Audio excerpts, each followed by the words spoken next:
first version of the New Orleans Voodoo began with Saints owner Tom Benson when he bought the rights to the new Arena Football expansion franchise way back in 1998.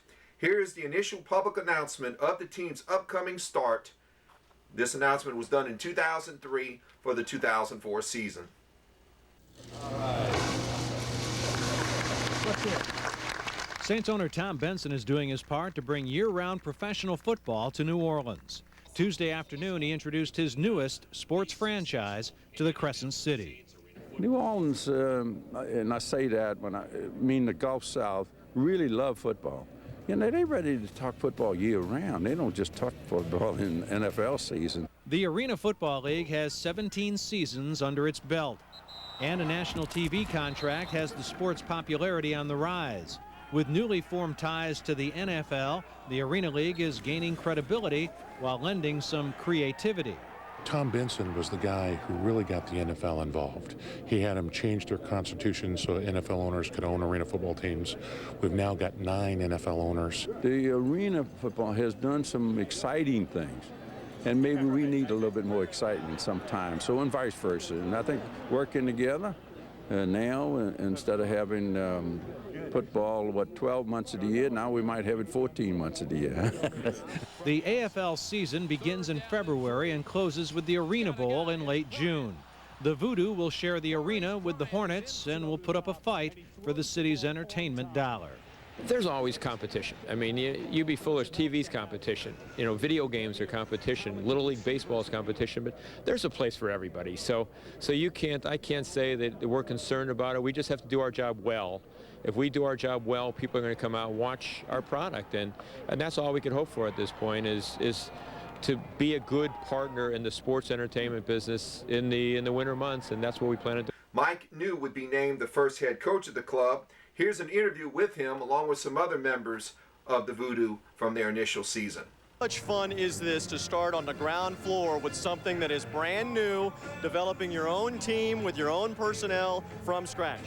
What a challenge, you know, as a coach, as a head coach, what greater challenge can you have, and what more can you ask for? You know, New Orleans and Mr. Benson and this city have been unbelievable in rolling out the red carpet.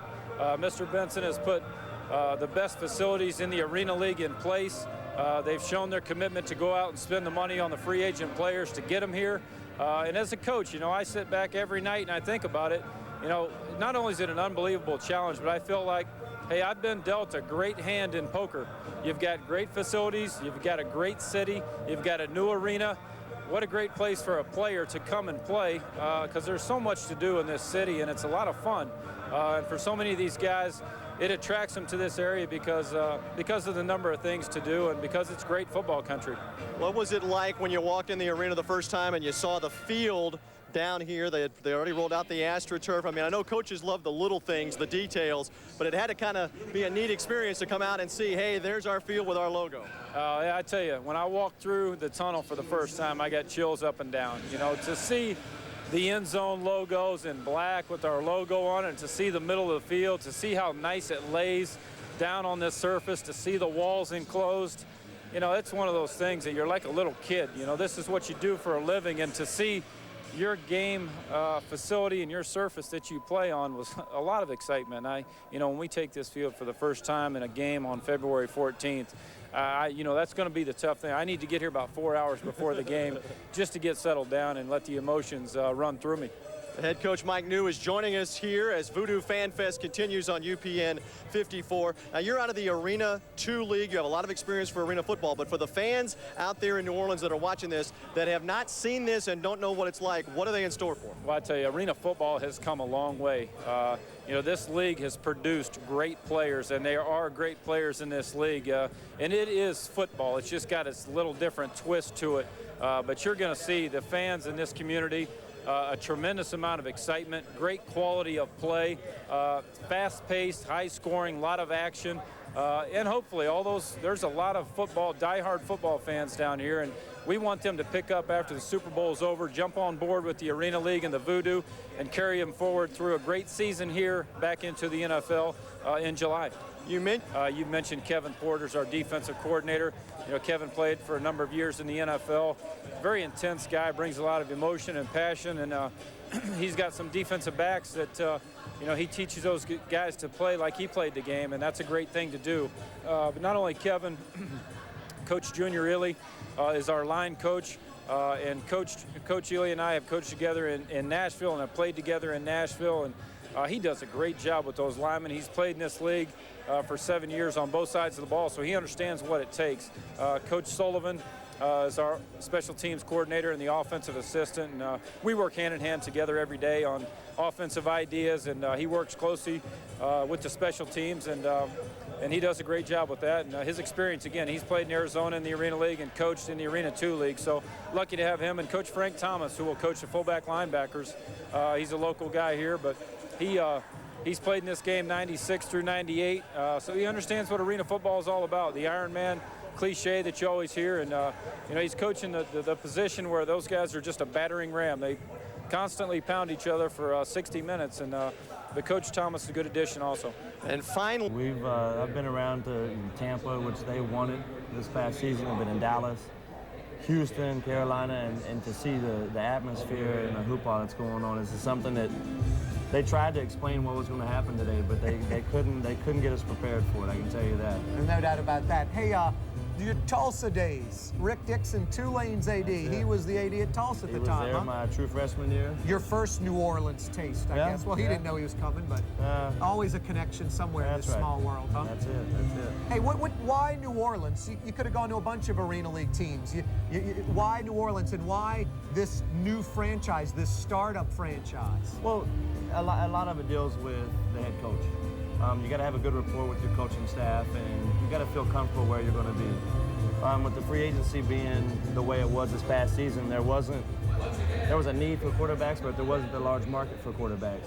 So, you know, I was kind of a hot commodity, and to be able to get comfortable with the coach that I played for a couple of years ago in Carolina, and to be in such an organization that's going to treat you like professionals and treat you top-notch like we have today, and every day that we've been in training camp, I mean, that's something that you can't put a price tag on, and this is just, it's been such a joy and a pleasure to be here. I'm going to ask you a tough question because I'm going to take the obvious answers out of it. Right. What do you bring to the New Orleans Voodoo besides 4 years experience in the Arena Football League, and obviously you're a leader playing quarterback? Besides leadership skills and experience, what do you bring to the New Orleans Voodoo, John?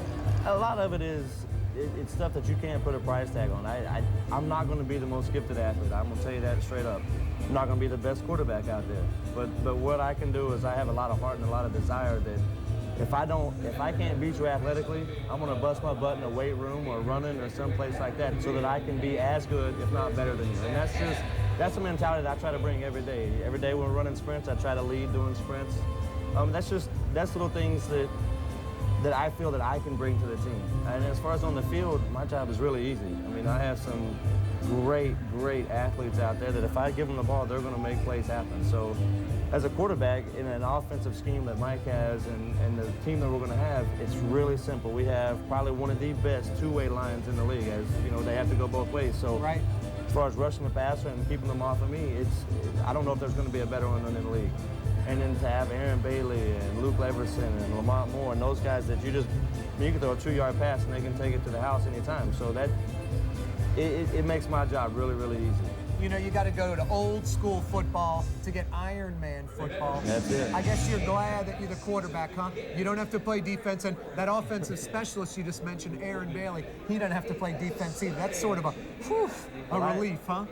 You know, I always talk a little trash saying that I could do it, but, you know, I see the kind of athletes that these guys are and see how tired that they are towards the end of the game, and there's no way. I mean, maybe back when I was 17, 18, I could run around like that, right. But these guys that are 25, 26, 27 years old that are still in just phenomenal shape and running around, flying around, hitting people, I respect them more than anything because I know I couldn't do it. Hey, what would you tell? You got to be one of the most fit guys on the team. You know, we're banging each play. There's no way around it, and it's in-your-face football for 60 minutes. So. Do you leave the field ever?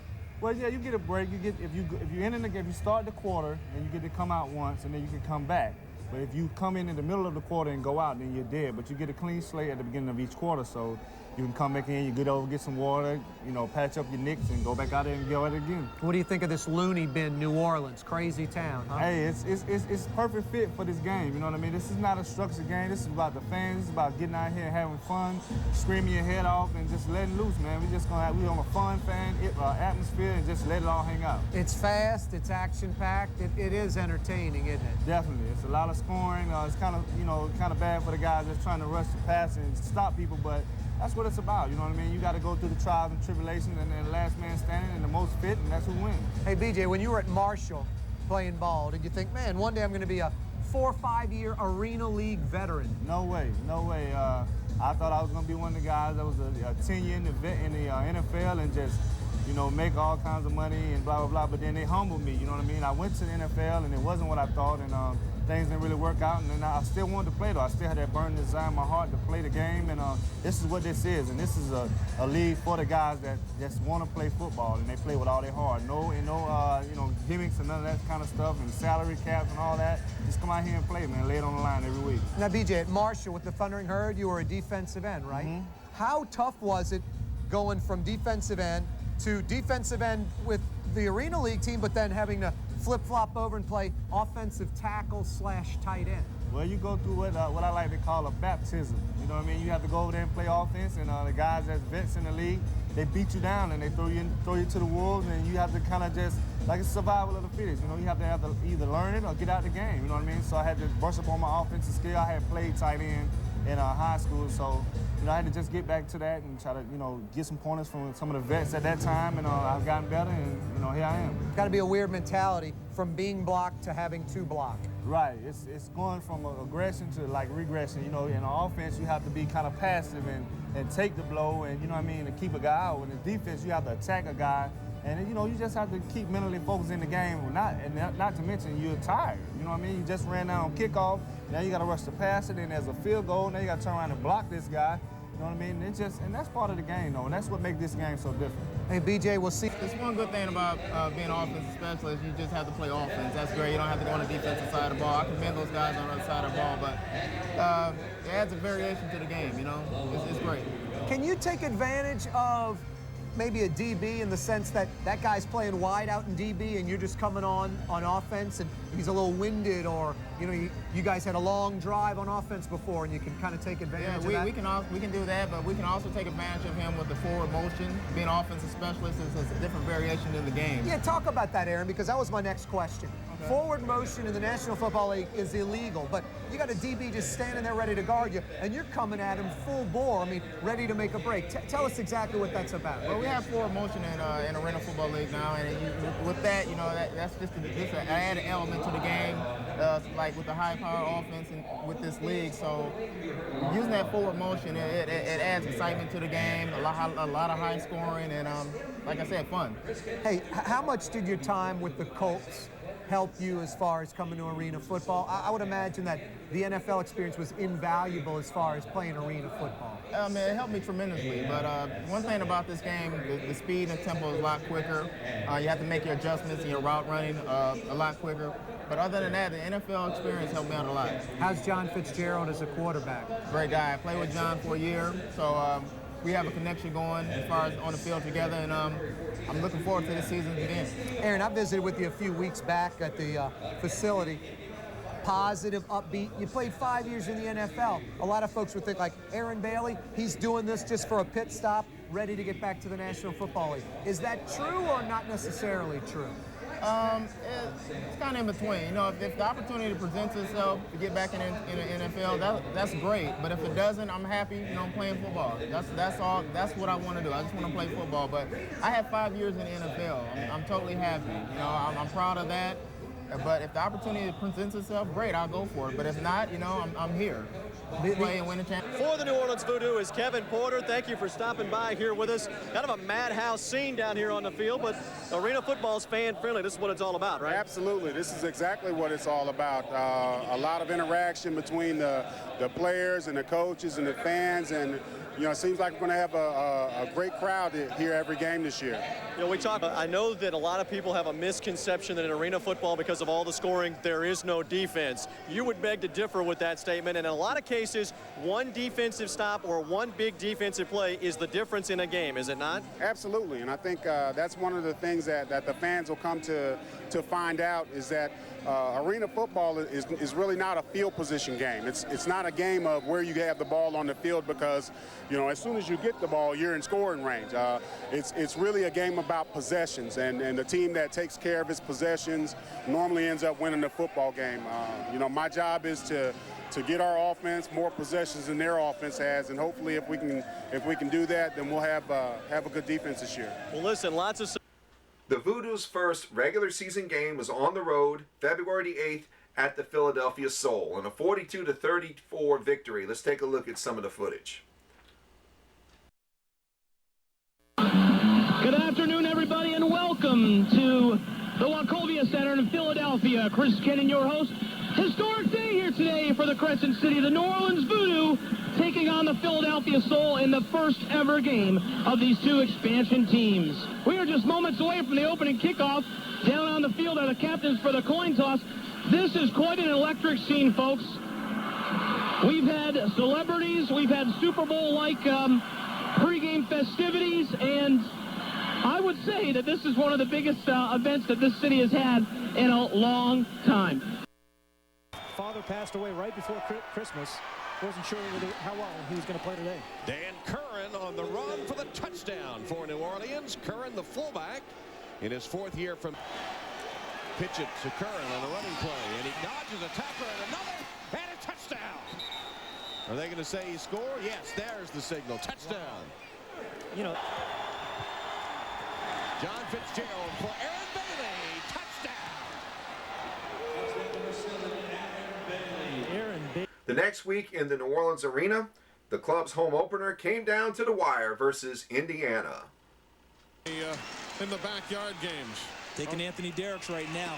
Bailey complete, and the hard hit by Anthony Derrick, stopping the clock with a first down grab. Just the extra point would put the Voodoo on top. Bailey makes the catch. Nobody beats Anthony Derrick's today, but Bailey did. Last play of the game. Timing pattern flags are down. And that time, Derrick's again holds. Now, pass interference, number 6 on the defense. Penalties after this. We'll have an untimed down. Now. 3 to the left, 1 to the right. Dan Curran untouched with no time left. Ties the game for the Voodoo. And with an extra point, New Orleans can move to 2-0. What a call by Mike New as Dan Curran scores his second rushing touchdown of the day, his fourth of this early season. It's 40-40, and it all comes down to one man now. The snap is there, the hold is there, the kick is there. Good! I feel that the celebration begins in New Orleans. Holy cow, what a game! This place is going crazy.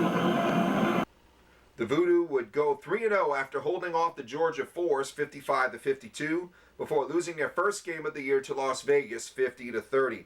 New Orleans would then go on a 4-game win streak with victories at home over Tampa Bay, Detroit, and Carolina, mixed in with this road win at Arizona on March 18th. All right, Harry, thank you very much. They're trying onside kick. It's not going to go 10 yards. A penalty down anyhow. And the Voodoo will get the ball with 1:30 to go inside the 10-yard line. And this is the same strategy for Dan Curran. He gets the pitch. Curran in for his 11th rushing touchdown of the year. He has scored a rushing touchdown in every game this season. And the Voodoo lead by 3 once again. Lead on 3rd down. 3rd and 4. Bonner lobs one deep for Burley. Caught inside the 10. 1st and goal, Rattlers. Arizona holding on to him. So they just costed them real big. They even cost them a lot of time. Plus, they just cost them from being like on the 9 yards off the net and let somebody just jump up the floor. Here's the game. Final play. Pass incomplete. The Voodoo win on the road, 49-45. What a win for the Voodoo. The way it looked. On April 9th, the Voodoo got shellacked at Orlando 57-24 before rebounding over Columbus 64-46, then a victory at Austin that came down to the wire. New Orleans and road white trailing here. Fitzgerald for the end zone touchdown to Gooch, a flag on the play. I think they got an illegal defense, so it'll be declined and they'll get to kick the extra point. The two-point conversion. Fitzgerald, the keeper, gets in for the score. That's a great call. That is a big call. That is an important call. Everybody expecting the onside kick. There it is. It goes 10 yards. Montgomery. Does he have it? I think he has it. Money Montgomery. He's not only the most valuable cook of the team, the most valuable bowler, the most valuable defensive back, he's the most valuable recovery man. And now the onus goes back to the Wrangler defense.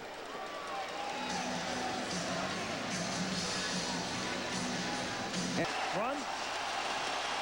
Stack. Bailey. First down and more inside the 15 to about the 14-yard line. And if your coach knew in the tight end play. Nope.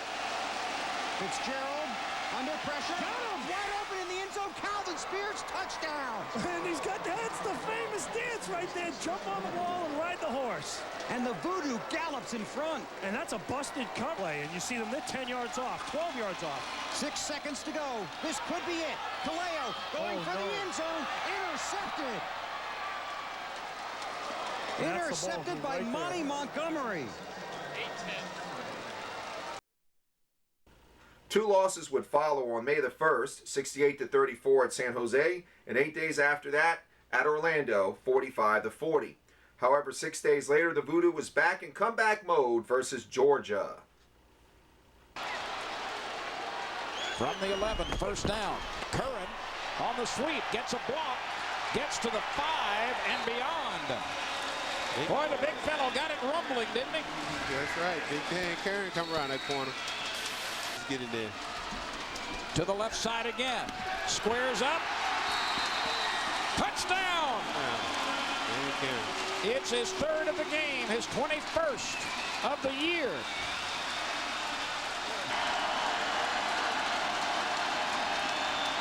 Murray to the end zone. Intercepted! It is picked off. A game-saving interception by Calvin Coleman. That would do it. A loss followed at Tampa Bay, 59-51, before wrapping up a playoff spot at the last week of the regular season with a 38-21 win over Austin in the New Orleans Arena. The Southern Division champion Voodoo hosted Colorado in postseason action, but fell just short, 47-44. The Voodoo's offensive prowess was a bit hampered when fullback Dan Curran went down with an injury early on in the contest. Could be another Colorado defensive stop. Into the end zone. He unloads the football. It is live. It isn't covered up by Colorado. If it is, it'll be a touchdown. Who's got it? Who was on the... There was a forward lateral in there, which should have immediately... Yep. It's safety. It's a safety. Yeah, right. Good call. As soon as you realize it was a forward lateral, it was a dry cool. Dutton with protection to Harrell, reaches. He's got another one for a touchdown. Once more beating Monty Montgomery, the NFL veteran. This drive hit the first 4 passes, missed his last 3. Looks with an easy touch for the touchdown. Lamont Moore spinning off the defense of Ahmad Hawkins. A will after today's games. On the reverse around, Robert Red, touchdown, walks in untouched, just like the boss man ordered. Oh, nobody touched it. He might have better timing if he watches the ball. Quick screen, Jacquez Rump for the touchdown. All right, now it's 47-36. After starting 3 and 5. Dutton. They steal the football. B.J. Cohen steals the football. beautiful out of the hands of John Dutton with 29 seconds remaining and 2 timeouts with which to work. B.J. Fitzgerald looks, throws, they push on, touchdown! Jacquez Rumpf in the corner of the end zone. It looked like there was some pushing off, but they are a chance to try and win or tie. That one goes up into the seating area, and Mike New would be named the Arena Football Coach of the Year, with Rita Benson LeBlanc being named Executive of the Year. First-time All-Arena and All-Ironman team honors went to fullback linebacker Dan Curran, who had 85 rushes and 21 touchdowns. Second-team honors went to lineman Tim Martin, and All-Rookie team honors to safety Monty Montgomery, who had 81 total tackles and 5 interceptions. Quarterback John Fitzgerald threw for 61 touchdown passes. Wide receiver Aaron Bailey, 91 receptions, 1,364 yards, and 32 receiving touchdowns, along with 46 kick returns and 900 yards plus 2 touchdowns on those returns. Aaron Hamilton led the club with 5 sacks.